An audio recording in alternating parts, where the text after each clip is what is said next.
Jehová, Shalom, sean bendecidos, amados hermanos en el Señor. Gracias damos al Eterno porque nos ha permitido el día de hoy tener vida, tener salud y también por esta oportunidad que Él nos brinda como cada lunes para poder analizar, escudriñar, investigar sus sagradas escrituras, con el fin de ser preparado para toda buena obra, como así también lo dice la Escritura, que toda la Escritura es inspirada por Dios para enseñar, para redarguir, para instruir, para corregir, a fin de que el hombre sea enteramente preparado para toda buena obra.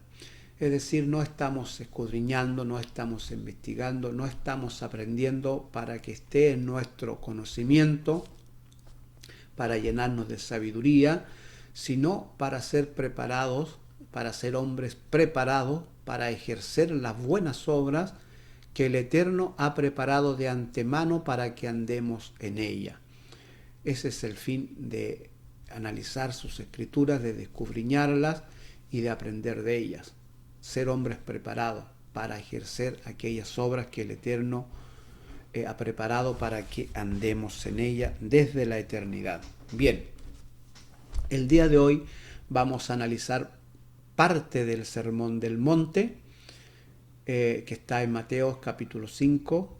¿Ya? En este caso vamos a leer del verso 13 al verso 16, donde nuestro amado Yeshua aparta a sus discípulos y le dice lo siguiente: vosotros sois la sal de la tierra, pero si la sal se desvaneciere, ¿con qué será salada? No sirve más para nada, sino para ser echada fuera y ahollada por los hombres. Vosotros sois la luz del mundo. Una ciudad asentada sobre un monte no se puede esconder, ni se enciende una luz y se pone debajo de un almud, sino sobre el candelero, y alumbra a todos los que están en casa. Así alumbre vuestra luz delante de los hombres, para que vean vuestras buenas obras y glorifiquen a vuestro Padre que está en los cielos. Bien, eso es lo que vamos a analizar hoy día, sal y luz. ¿Qué fue lo que nuestro amado Yeshua quiso decirle a los apóstoles, diciéndole: ustedes son la sal de la tierra? Es lo primero que vamos a analizar, la sal. Tenemos que entender qué importancia tenía la sal en los tiempos de Yeshua, para que él la utilizara como medio, como ejemplo, insertándola en su alegoría para enseñarle una gran verdad a los apóstoles, para darle una enseñanza, ¿ya? Así que lo primero que tenemos que entender es con respecto a la sal, cómo funcionaba, qué lo que era, qué importancia tenía, para poder entender qué era lo que Yeshua quiso decirle a los discípulos: ustedes son la sal de la tierra. Vamos entonces a explicar eso un poquito con respecto a la sal. Vamos a ver aquí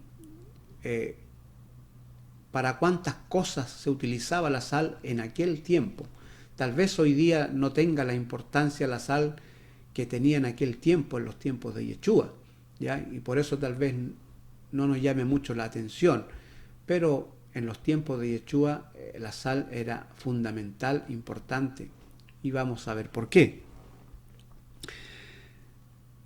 La sal servía primero para sazonar, también servía para evitar la hidratación, servía para conservar los alimentos, servía como antiséptico para las heridas, servía para detener las hemorragias, y era tan valiosa que se usaba también como medio de pago, ¿ya? Está registrado, ¿no es cierto?, dentro de la historia de la humanidad, dentro de la historia romana, que la sal la usaban también como medio de pago, es decir, para los soldados romanos, para los funcionarios públicos de Roma se le pagaba con sal, con paquetes de sal, y de allí viene la palabra salario, que es la que nosotros conocemos el día de hoy, donde nosotros trabajamos, ¿no es cierto?, por un salario, aunque no se nos paga con sal.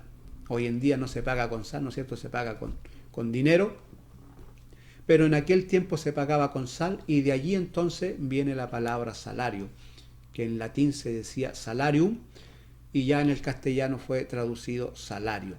Y esa palabra, aunque no se nos paga con sal, está esa palabra en nuestro vocabulario actual, donde usamos la palabra salario, ¿no es cierto? Donde trabajamos y dice, este va a ser tu salario diario, este va a ser tu salario semanal, este va a ser tu salario mensual, ¿ya? Y se maneja esa palabra, y de allá viene la palabra salario. Entonces, ¿no es cierto?, que hoy día es famosa en nuestro medio, ¿ya? Pero viene de allá, porque se le pagaba con sal, ¿ya? Tenía varias cosas para lo que ocupaban la sal en aquel tiempo, no solo los judíos, sino me refiero a toda la sociedad de aquel entonces, ¿ya? Donde se pagaba con sal.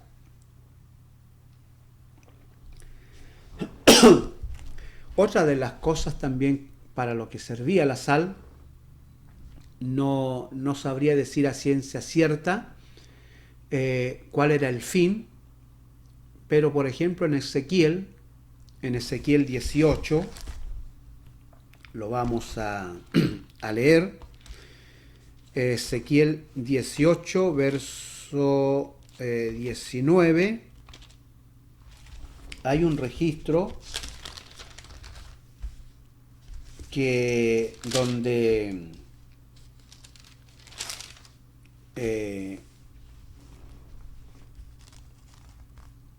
donde nuestro amado Elohim reprende a Jerusalén porque estaba, ¿no es cierto?, haciendo cosas incorrectas por intermedio de Ezequiel, y en esta reprensión, Ezequiel 16, en Ezequiel 16, verso 1 al verso 5, reprende a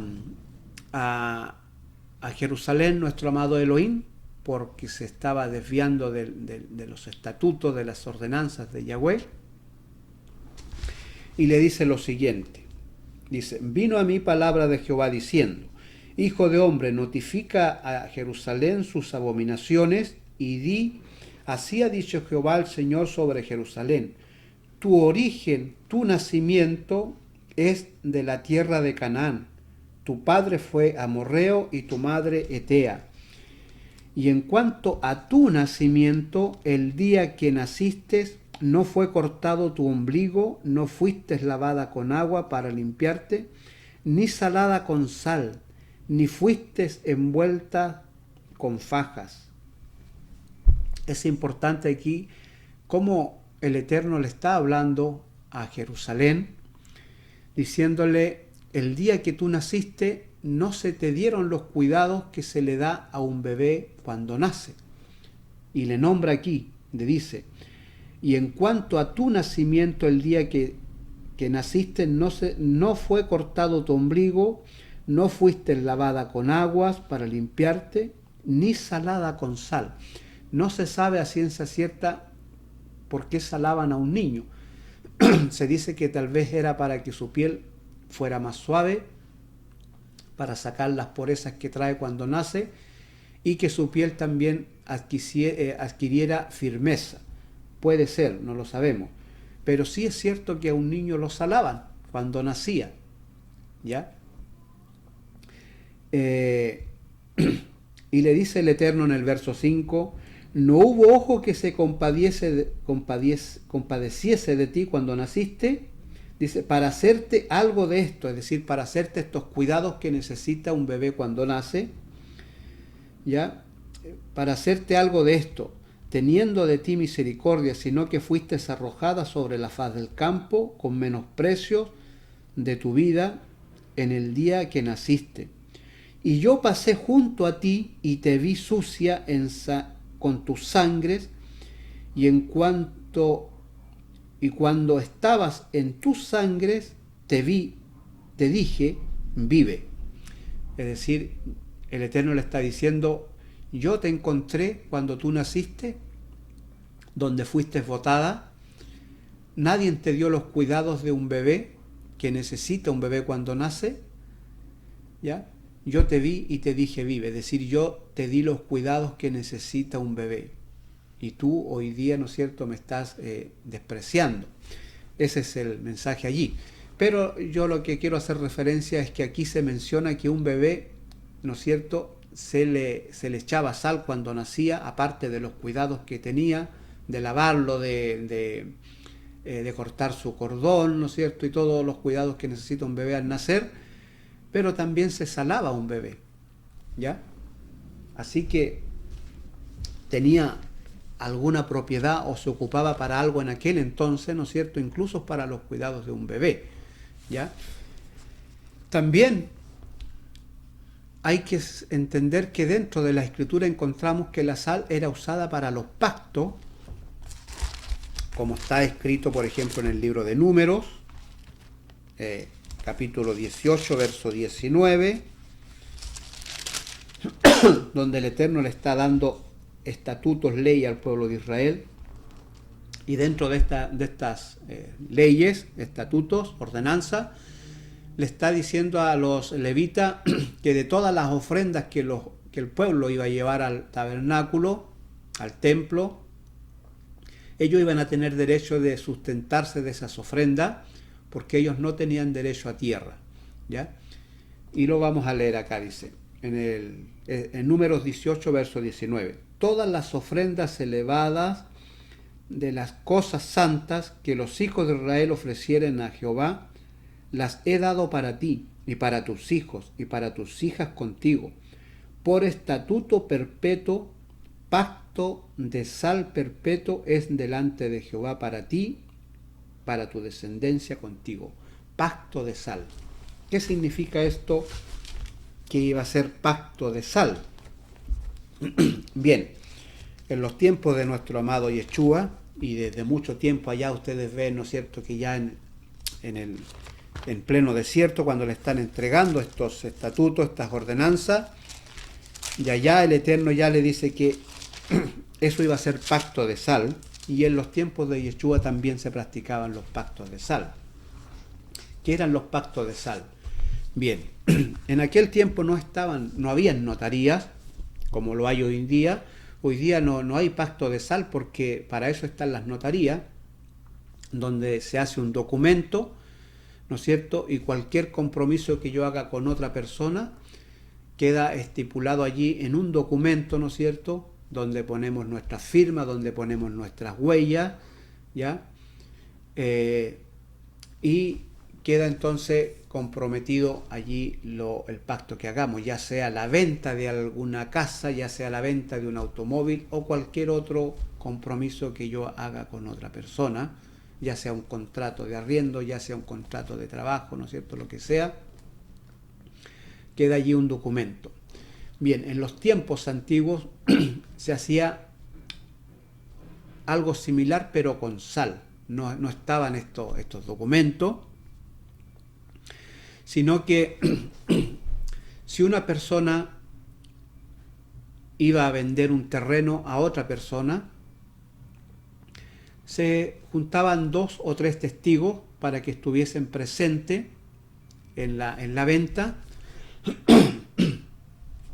y se hacía este tratado de sal, este pacto de sal, que consistía en tomar un poquito de sal, me echaba sal en la mano, un poco de sal, la otra persona con la que estoy haciendo el compromiso también se echaba sal en la mano, y yo tomaba de mi sal que tenía en la mano un poco y la ponía en la mano de él donde él tenía su sal. Él hacía lo mismo, tomaba de su sal que tenía en la mano un poco y la echaba también y la mezclaba con la sal que yo tenía en mi mano. Eso significaba que era un compromiso de sal. Significaba que ese compromiso no se podía deshacer, porque para deshacer ese compromiso que nosotros hicimos, él tenía que sacar la sal que puso en mi mano y llevársela para la mano de él. Pero no se podía hacer porque ¿cómo sacaba esa sal? de la mano mía, ¿cómo iba a saber cuál era la sal de él? No se podía. Por eso era un compromiso que no se podía disolver, no se podía deshacer, un compromiso de sal. Y eso es lo que le dice nuestro amado Yeshua allá en Números, ¿no es cierto? El pacto que estoy haciendo con ustedes va a ser un pacto de sal, no se puede deshacer, es eterno, ¿ya? También la sal se usaba para ese tipo de cosas, para hacer ese tipo de compromiso, de pacto ante 2 o 3 testigos, ¿ya? Bien, de manera que la sal tenía una importancia entonces en los tiempos de Yeshua bastante importante. Y es lo primero que le está diciendo nuestro amado Yeshua a los apóstoles cuando le dice, vosotros sois la sal de la tierra. Le está diciendo, ustedes son lo más importante que hoy tiene la tierra, lo más valioso, que era en ese entonces la sal. Porque la sal sanaba heridas, ¿ya? Curaba heridas, la sal detenía hemorragias, la sal servía como medio de pago, la sal servía para sazonar, pero lo más importante, la sal servía para preservar los alimentos de aquel entonces. En aquel entonces no había los refrigeradores que nosotros conocemos, las congeladoras que nosotros conocemos, donde nuestros alimentos pueden conservarse por varios tiempos, por un periodo bastante largo, ¿no es cierto?, sin que se descompongan y poder utilizarlo en su momento que los necesitemos. En los tiempos de Yeshua no estaban esta tecnología, no estaban estos medios, ¿no es cierto?, no estaban lo que nosotros conocemos hoy en día, y la sal cumplía esa función de preservar los alimentos. Y vaya que era importante en aquel tiempo porque no habían grandes riquezas, los impuestos de Roma eran bastante altos, ¿ya? Y como siempre, ¿no es cierto?, en todo este tipo donde hay dinero, hay avaricia, hay cosas turbias, hay aprovechamiento y las cosas no son transparentes. Roma ponía un precio para los impuestos, pero los cobradores de impuestos, ¿no es cierto?, también se aprovechaban y cobraban más de lo que Roma pedía para ellos también enriquecerse. Es por eso que nosotros encontramos, ¿no es cierto?, cuando Yeshua llama a Zaqueo, por ejemplo, y Zaqueo lo primero que le dice, si yo he defraudado a alguien, es decir, Zaqueo era un cobrador de impuestos, era uno de los que cobraba impuestos para Roma. Entonces él trata de justificarse ante Yeshua y le dice, si yo he defraudado a alguien, ¿no es cierto?, con el cobro de impuestos, yo se lo voy a devolver cuadruplicado, ¿ya? Porque eso era lo que hacían los publicanos, es decir, los que cobraban impuestos para Roma. ¿Ya? Roma ponía un precio, ellos cobraban otro precio y se iban, ¿no es cierto?, cortando algo de dinero para ellos, aparte del pago que le daba Roma seguramente por ser publicano, ellos también tomaban otra parte. Bueno, no es tan ajeno a lo que ocurre hoy en día, ¿no es cierto?, en las naciones del mundo, para no poner como ejemplo nuestro país. En todo el mundo, como se dice el refrán aquí en Chile, en toda parte se cuece nava, ¿ya? En Roma ya existía aquello, en ese entonces, en los tiempos de Yeshua. De manera que cuando nuestro amado Yeshua le está diciendo a los apóstoles, entonces vosotros sois la sal de la tierra, es decir, ustedes son capaces de curar heridas, ustedes son capaces de sanar sangramientos del alma, ¿ya? Ustedes van a detener esas hemorragias del alma cuando un alma se daña, cuando se daña el espíritu, ¿ya? Le está hablando de eso nuestro amado Yeshua a los discípulos. Ustedes son la sal de la tierra, ustedes tienen la propiedad para hacer todo lo que hace la sal hoy en día, todas estas cosas físicas que puede hacer la sal, por ejemplo, sanar una herida externa, ¿no es cierto?, Ven, ustedes van a ser la sal de la tierra, pero para sanar aquellas cosas espirituales. Ustedes van a sanar las heridas internas. Ustedes van a sazonar la vida interna de una persona. ¿Ya? Ustedes van a hacer, ¿no es cierto?, lo que limpia un cuerpo, como lo hacía la sal con un bebé, lo que afirma la piel de un bebé, lo que la hace ser más sana. ¿Ya? Ustedes son la sal de la tierra. Ustedes van a tener estas propiedades que tienen la sal y todos los beneficios que trae para la sociedad en aquel entonces. Ustedes son la sal de la tierra. Ustedes son los que van a traer todos estos beneficios como sal. Como la sal lo trae a las personas, ustedes le van a traer al alma, al espíritu. ¿Ya? Así que la sal tenía su importancia en aquel entonces.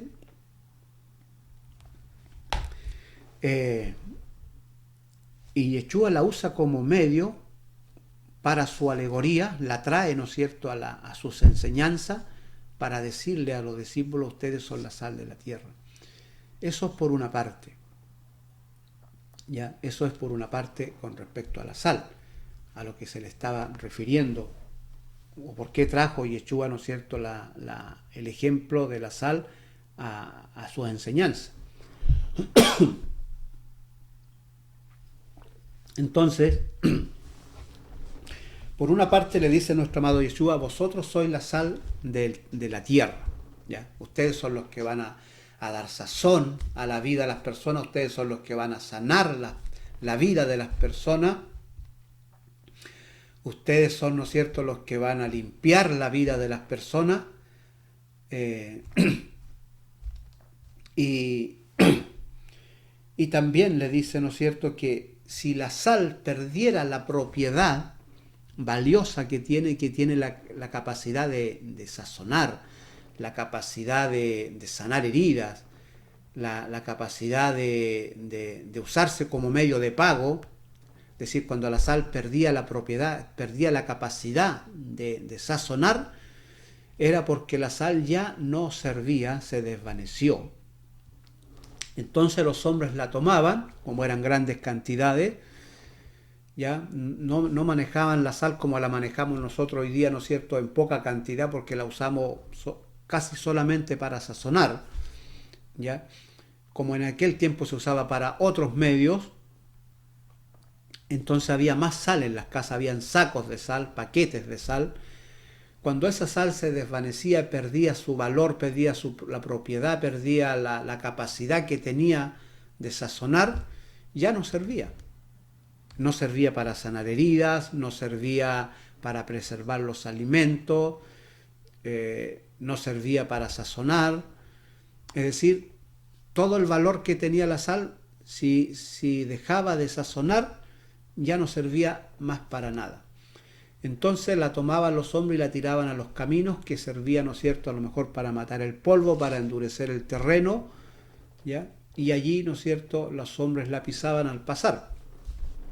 Así que Yeshua le está diciendo, cuiden la sal, que no, si ustedes son sal, cuídense para que no se desvanezcan y puedan cumplir la función que tienen que cumplir, como así lo hace la sal, cuando está con todo su valor, con todas sus propiedades que tiene. Aquí vale decir también que la sal tiene una contextura, tiene, ¿no es cierto?, un color, tiene una textura, pero tiene algo químico que la hace sazonar.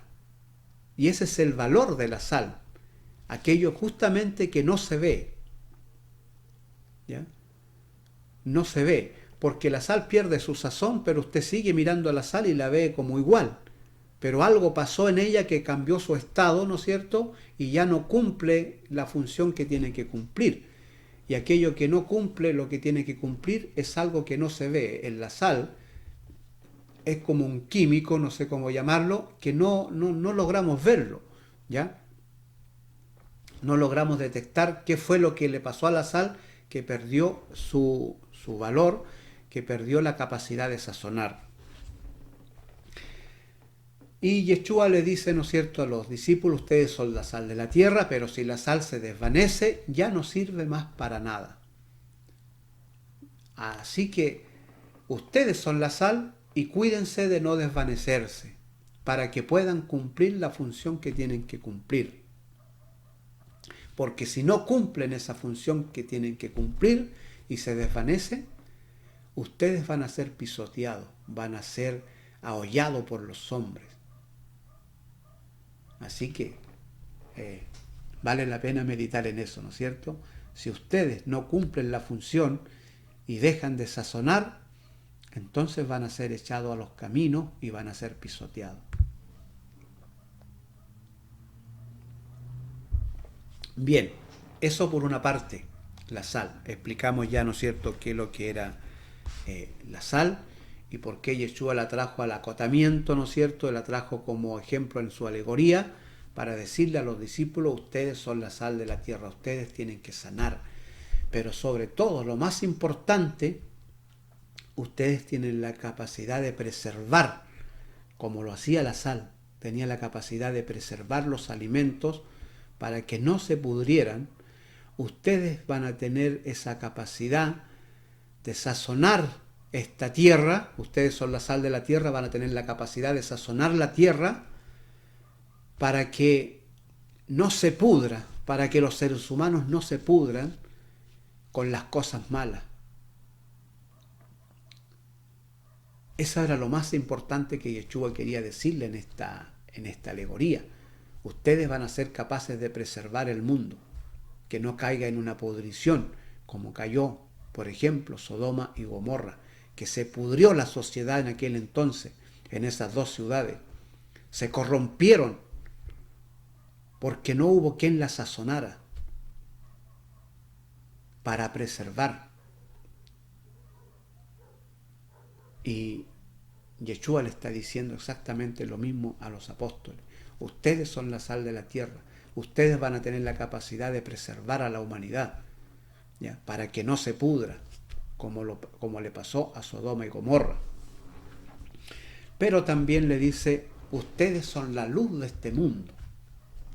Bien, ya analizamos un poquito lo que es la sal, ¿no es cierto? Y ya podemos entender a qué se estaba refiriendo nuestro amado Yeshua. Ahora vamos a analizar la luz. Vosotros sois la luz de este mundo.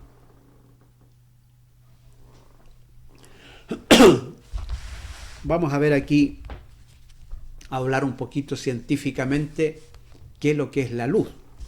¿Ya? ¿Qué es lo que es la luz? Es la parte del espectro electromagnético que puede ser percibida por el ojo humano. Es una de las formas de radiación electromagnética que se propaga en el universo y transporta energía de un lugar a otro. Como todas las formas de radiación, la luz tiene un comportamiento dual según la mecánica cuántica. Por un lado, se comporta como una partícula elemental y sin masa, denominada fotón, y por el otro, tiene propiedades ondulatorias.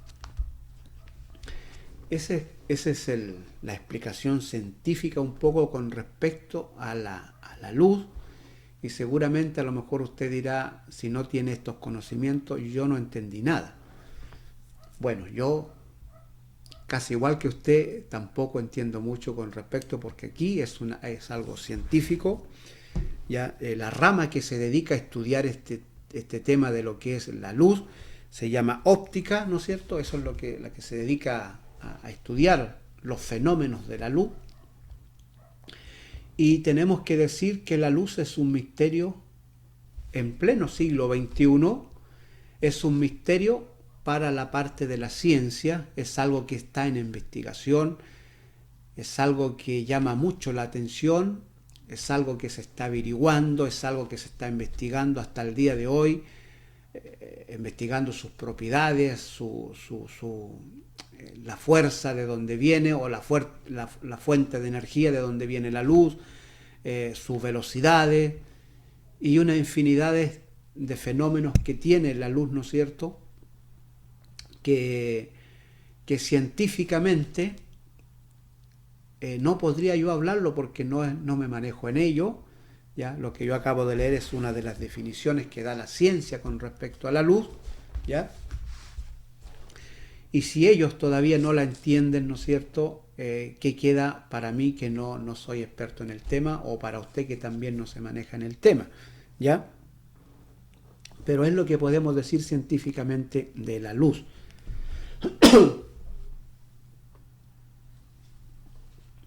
Cuando nuestro amado Yeshua le dice a los discípulos, ustedes son la luz del mundo, no creo que Yeshua le estuviese hablando científicamente, ¿no es cierto? Porque si en el siglo XXI la luz es un tema de investigación, imagínese para los tiempos de Yeshua, ¿ya? Si hoy día nos cuesta entender el tema de la luz, todo lo que abarca, la ciencia que abarca, ¿no es cierto?, lo que es la luz, no, en los tiempos de Yeshua sería completamente una locura a lo mejor entender el tema de la luz. Así que cuando Yeshua le dice, vosotros sois la luz del mundo, ¿qué le estaría diciendo? ¿A qué luz estaría comparándola? Para que los discípulos entendieran y comprendieran. La sal ellos podían entenderla porque sabían el valor de la sal en su tiempo, ¿ya? Y por supuesto también seguramente conocían el valor de la luz, ¿ya? Lo que sí es interesante, por ejemplo, es que yo les voy a leer acá en el capítulo primero del primer libro de la Biblia, que es Génesis capítulo 1. Aquí hay algo súper interesante, sí que vale la pena analizar. Dice en el capítulo 1, verso 1 de la Escritura, Génesis, a Génesis me refiero, dice, en el principio creó Dios los cielos y la tierra estaba desordenada, vacía, y las tinieblas estaban sobre la faz del abismo, y el Espíritu de Dios se movía sobre la faz de las aguas. No es el tema hoy, pero quisiera yo un poquito así, una simple mirada. La tierra estaba desordenada y vacía. Él creó los cielos y la tierra estaba desordenada y vacía. Para ser honesto, no sabríamos con certeza qué quiso decir está desordenada y vacía, porque esa es la traducción que tenemos hoy día como desordenada y vacía. Pero en los textos originales no sabemos qué decía, qué fue lo que se dijo allí. Porque, claro, nosotros viene, ¿no es cierto?, de los textos antiguos que tenemos, de los hebreos, pero recuerde usted que en el año 1945 se descubrieron en los rollos de Qumran, y hasta entonces fue un descubrimiento, ¿no es cierto?, que impactó a la humanidad, porque como no teníamos textos antiguos, eran los más antiguos que podríamos tener los que se encontraron en Qumran, ¿no es cierto?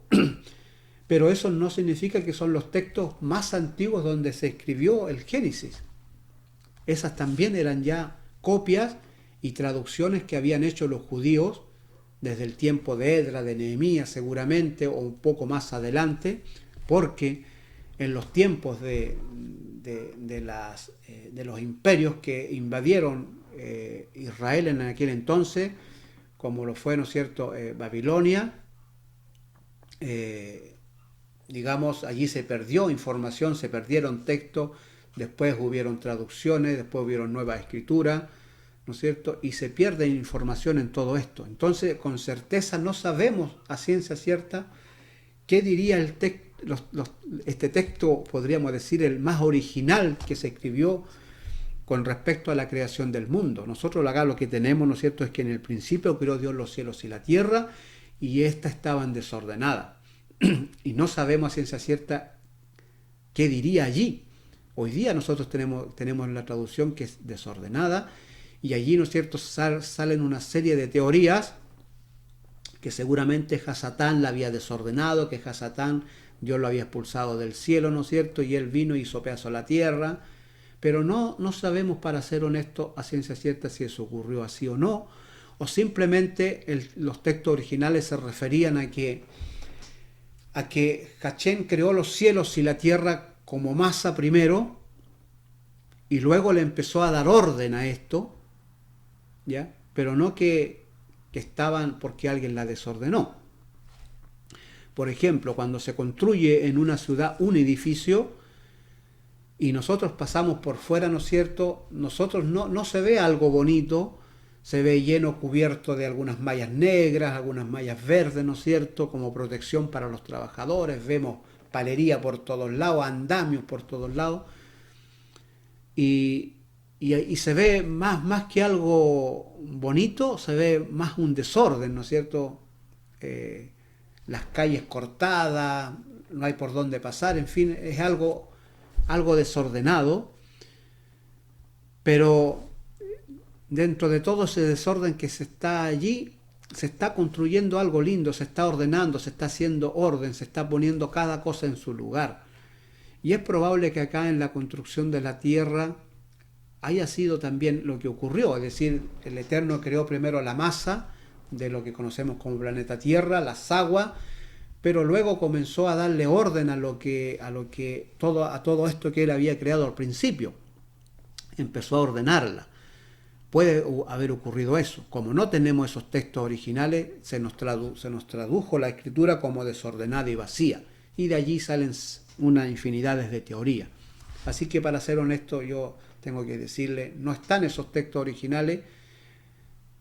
Lo cierto es que dentro de esta creación, donde las cosas todavía no estaban en orden, el Eterno empezó a darle orden, pero para darle orden lo primero que Él crea es la luz.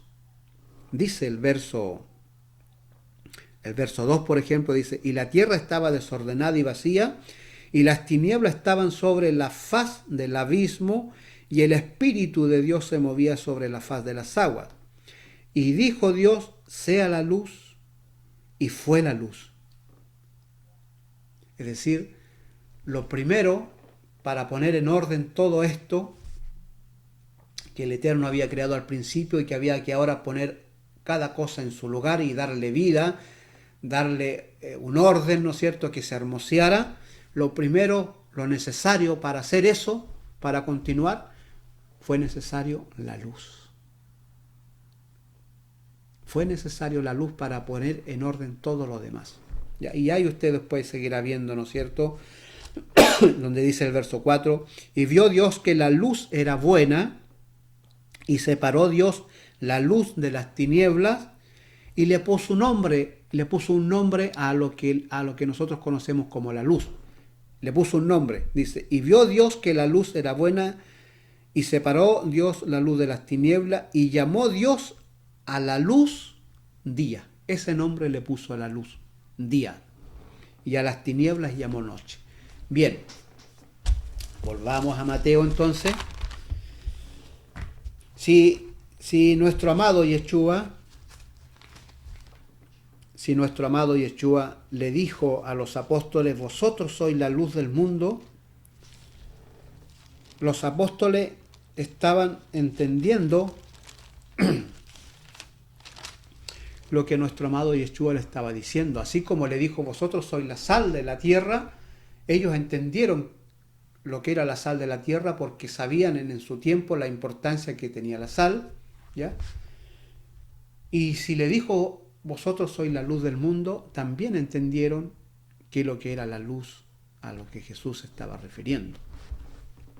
Bien, lo primero es que a lo mejor ellos entendieron es que en la luz hay orden, es decir, cuando hay luz hay vida y las cosas se ponen en orden, como fue en el principio de la humanidad, cuando las cosas estaban todavía recién hechas, ¿no es cierto?, y había que ordenarlas, y para ordenarlas fue necesario la luz. Cuando vino la luz, cuando Él crea la luz, las cosas se comienzan a ordenar. Él empieza a ordenar la humanidad, empieza a ordenar este planeta que nosotros conocemos como Tierra, nuestro hogar, ¿no es cierto? Le empieza a dar vida, le empieza a dar esta hermosura que nosotros conocemos el día de hoy, ¿ya? Pero fue necesario la luz. La luz trae orden. Y es probable que sea una de las primeras cosas que entendieron los apóstoles cuando Yeshua le dice, vosotros sois la luz de este mundo. Es decir, ustedes van a traer orden a las vidas de las personas. Cuando una persona entra en la luz, se empieza a ordenar. Fuera de la luz es un desastre, es un caos, es un desorden, es algo sin vida. Y Yeshua le dice, vosotros sois la luz de este mundo. Mire la importancia, es decir, a donde ustedes alumbren, allí va a haber vida, allí va a haber orden. Las vidas de las personas se van a ordenar. Eso por una parte con respecto a la luz.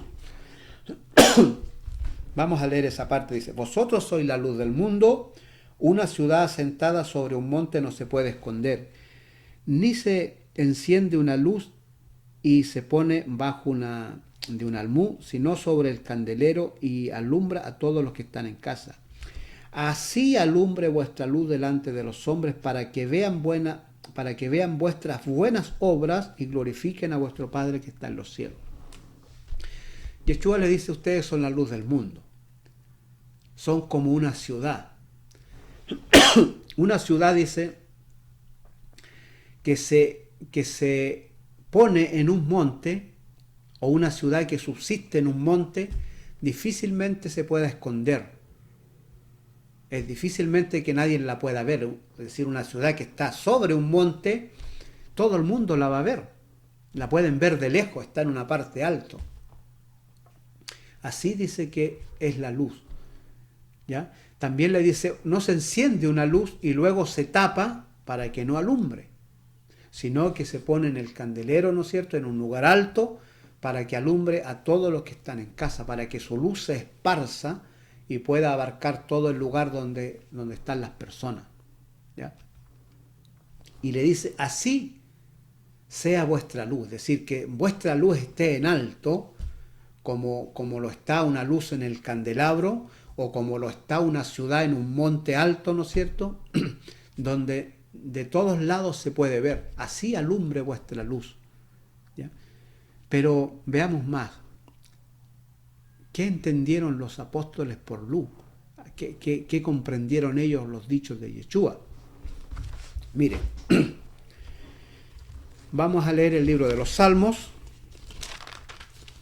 capítulo 119, verso 130, donde dice lo siguiente. La exposición de tus palabras alumbra, hace entender a los simples. La exposición de tus palabras, es decir, cuando tú hablas, pero no cualquier cosa, cuando hablas las leyes, los estatutos, los mandamientos, cuando hablas la palabra de Hachén, que Él nos dejó en este mundo, cuando hablamos estas palabras, cuando exponemos estas palabras, como lo que estoy haciendo yo el día de hoy, ¿no es cierto?, exponiendo la palabra del Eterno, compartiéndola con ustedes a través de estos medios, ¿ya? Dice que la exposición de la palabra del Eterno alumbra. Alumbra mi vida, alumbra su vida.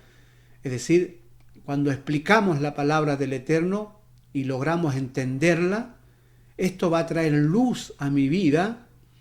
Y cuando trae luz a mi vida, ocurre lo que ocurrió en Génesis 1, en el capítulo 1, donde Él crea la luz y a través de esa luz comienzan a ordenarse las cosas. Cuando ocurre lo mismo con mi vida, cuando se expone la palabra del Señor, entran en mi vida, trae luz. Y mi vida comienza entonces a ordenarse. Comienza el caos que pueda haber dentro de mí, comienza a ordenarse. ¿Por qué? Porque hace entender a los simples, lo hace comprender, la palabra del Eterno hace comprender a los simples.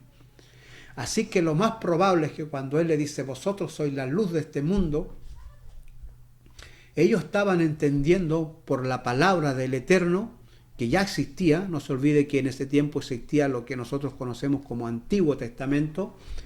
Ellos tenían eso. Y ellos ya estaban entendiendo entonces a qué luz se estaba refiriendo. Yeshua difícilmente se estuviese refiriendo a esta luz que se tiene que analizar científicamente, investigar científicamente para saber qué es lo que es la luz, ¿ya? Probablemente ellos estaban entendiendo que la luz que Yeshua se estaba refiriendo era a su palabra, a esta luz que trae orden a la vida de una persona, como lo está en el Salmo 119, verso 130. También vamos a ver Proverbios,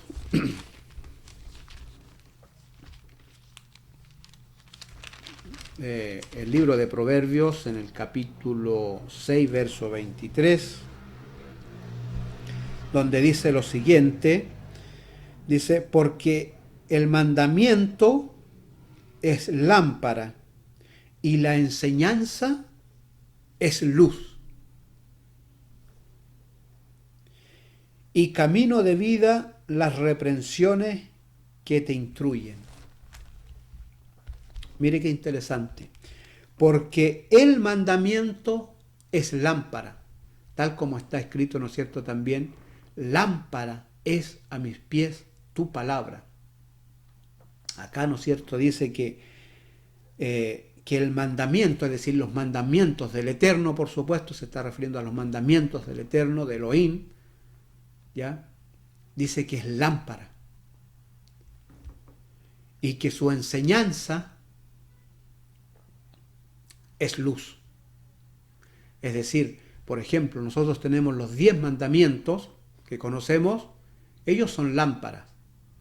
Pero cuando explicamos, ¿ya?, los 10 mandamientos, los desglosamos y comenzamos a explicar mandamiento por mandamiento, ¿no es cierto?, damos una enseñanza con respecto a los 10 mandamientos, eso genera luz en nuestras vidas.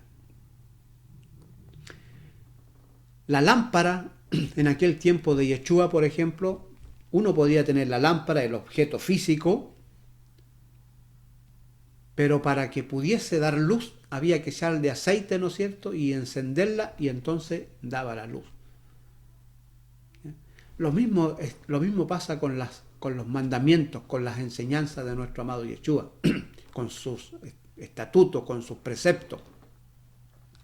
Tenemos los mandamientos, pero cuando los enseñamos es como que encendemos la lámpara. Tenemos la lámpara, que son los mandamientos. La enseñanza sería el aceite, ¿no es cierto? Y cuando la enseñamos, la encendemos, y entonces se enciende la luz y podemos ver y alumbra el espacio donde estamos. Eso es lo que está diciendo Proverbio. Tus mandamientos son lámpara y tus enseñanzas luz. También en el libro de Isaías, capítulo 51, lo vamos también aquí a leer. Isaías 51, verso 4, dice, estad atento a mí, pueblo mío, y oídme, nación mía, porque de mí saldrá la ley y mi justicia para luz de los pueblos. Aquí también hace referencia a la ley y a la justicia, es decir, recuerde que en videos pasados vimos que lo que era la justicia se refiere también a la ley del Eterno, es decir, cuando andamos en su ley, cuando andamos en su estatuto, andamos en justicia. Y aquí dice, ¿no es cierto?, está atento a mí, pueblo mío, oídme, nación mía, porque de mí saldrá la ley y mi justicia para luz a los pueblos, para luz.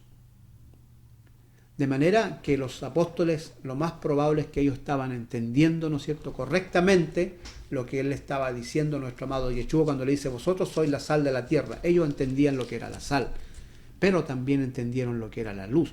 Tal vez no esta luz que podemos explicar nosotros científicamente y que incluso no podemos explicarla, ¿no es cierto?, no es mucho lo que podemos explicar científicamente, digamos, porque todavía está la luz en investigación, en descubrimiento, ¿ya?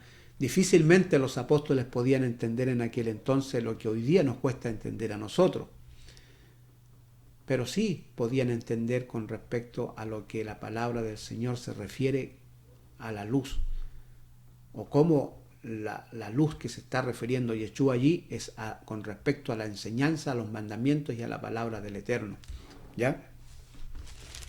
Veamos el último, Proverbios capítulo 4, verso 18 y 19, donde dice, mas la senda de los justos es como la luz de la aurora, que va en aumento hasta que el día es perfecto. Mire qué lindo, ¿no? La luz de los justos, es decir, los que andan en los mandamientos, los que andan en los estatutos, en las leyes de Jehová, del Eterno. Los que andan allí, ¿no es cierto? Dice, más la senda de los justos, el camino de los justos por donde andan, es como la luz de la aurora que va aumentando, ¿no es cierto? En la mañana va aclareciendo cada vez más hasta que el día llega a su luz plena y el día es perfecto. ¿Ya? El camino de los impíos es como la oscuridad. No saben en qué tropiezan. Y cuando Yeshua le está diciendo, vosotros sois la luz del mundo, es justamente para alumbrar a los que no andan en los caminos del Eterno. Porque ellos andan en oscuridad.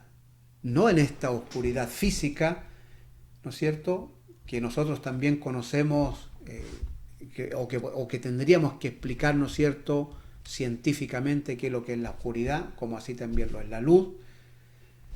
Pero el Eterno está usando esta como metáfora, tanto la luz, ¿no es cierto?, la usó como metáfora, para alumbrar a aquellos que andan metafóricamente en oscuridad, es decir, sin las leyes, sin los mandamientos del Eterno, y que no saben discernir qué es lo que es bueno y qué es lo que es malo.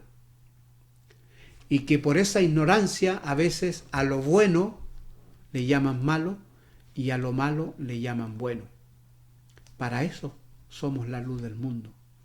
Para explicar los mandamientos y enseñar los mandamientos de Hachén, para que sus vidas puedan alumbrar, ¿no es cierto?, y pueda haber orden en ellos, como lo hubo en el principio de la humanidad, como fue necesaria la luz para poder ordenar todas las cosas y ponerlas en su lugar.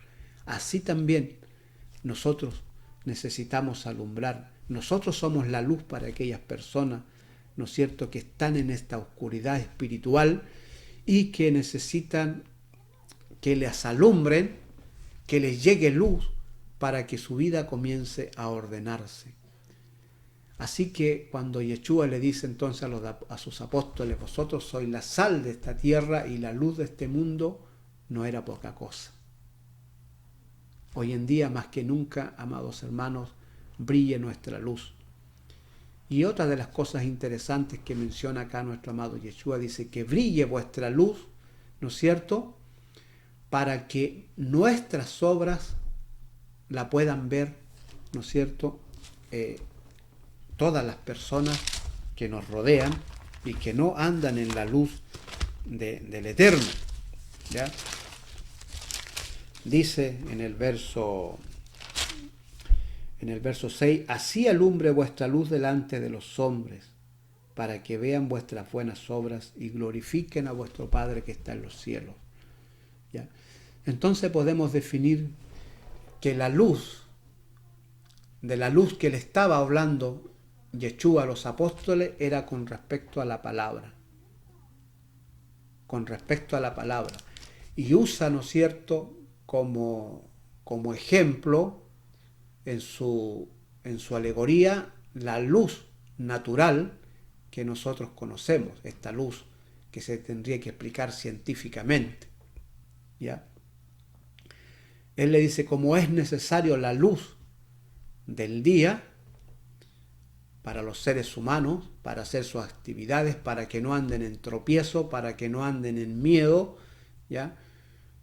Así ustedes son la luz para aquellas personas que están, ¿no es cierto?, en enemistades con el Eterno por sus conductas, por su rebeldía, porque no saben discernir lo que es bueno y malo, porque no tienen los mandamientos de Hachén, y que a lo bueno le llaman malo y a lo malo le llaman bueno. Amados hermanos, es nuestra sociedad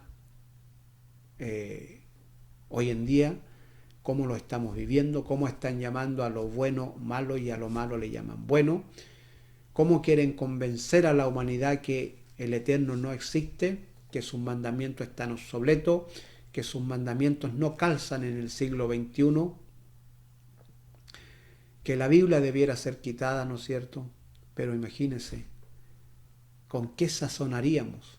Sería como quitarle, ¿no es cierto?, el poder a la sal, o quitarle la luz a la lámpara. Andaríamos en oscuridad y nos pudriríamos como Sodoma y Gomorra, porque la sal no cumpliría la función de preservar los alimentos, como lo es la palabra del Señor, que nos preserva santos, justos, o nos limpia a través de ellos, para que cuando venga el día grande de Hachem, no nos alejemos de él avergonzados. Amados hermanos, Jehová Shalom, espero le haya gustado esta pequeña explicación de sal y luz. Así que si el Eterno nos permite en su eterna voluntad, nos reuniremos la próxima semana para seguir analizando y escudriñando las Escrituras hasta que el Eterno nos llame a su presencia. Amén.